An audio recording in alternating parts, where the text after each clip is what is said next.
At KONSHIN-KAI, we are exploring a new approach that balances strategic consulting and coaching on equal footing. We conducted a trial project with a local manufacturing company, approximately 100 employees, annual sales of around 3 billion yen, and the results were promising. The project involved a comprehensive management reform effort, from strategy to organizational structure and resource planning, within which we integrated coaching approaches targeting both individuals and relationship systems. By intentionally combining the traditional waterfall-style strategic consulting method with a coaching-based agile approach, what we call the dual-scale model, we observed something extraordinary. Clients began to take spontaneous, self-directed action that we had never seen arise through conventional consulting approaches. As individuals and teams started moving forward, inevitable conflicts, tensions, and intolerance surfaced. But through continued client-driven action, these frictions were gradually resolved.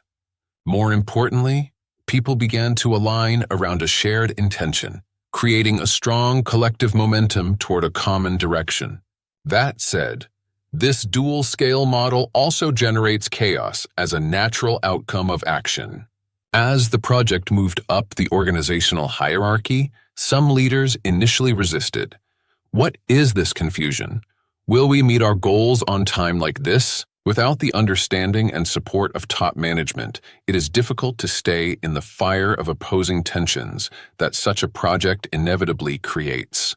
Only with leadership's commitment can we safely create and hold the chaos needed for transformation. We believe that collaborating on these types of initiatives with consulting firms and with the consultants within or around them can contribute to a better future for Japan. Currently, many consulting firms rely heavily on PMO, Project Management Office services, as their main source of revenue. In effect, client-side middle managers are outsourcing management itself.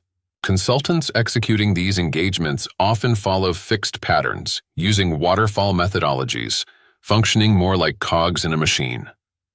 While there's experiential learning value in mastering these patterns at first, eventually it becomes monotonous. Creativity fades. It's no longer fun. This is a common sentiment among consultants in the 25 to 35 age range, who have gained some experience but are yearning for more meaningful work. At the same time, these firms do have direct contact channels with top executives. So here's the real question. In this so-called VUCA world, is it still appropriate to rely on fixed pattern projects that prioritize predictability? We want to embed the dual-scale approach into this context. Let consultants and coaches become co-leaders, capable of holding tension, embracing chaos, and delivering projects that spark dynamic responses from clients on both sides of the mirror. Through continued research, deep learning, and repeated practice, we aim to root this approach firmly into the real-world practice of transformation. Thank you for your interest and support.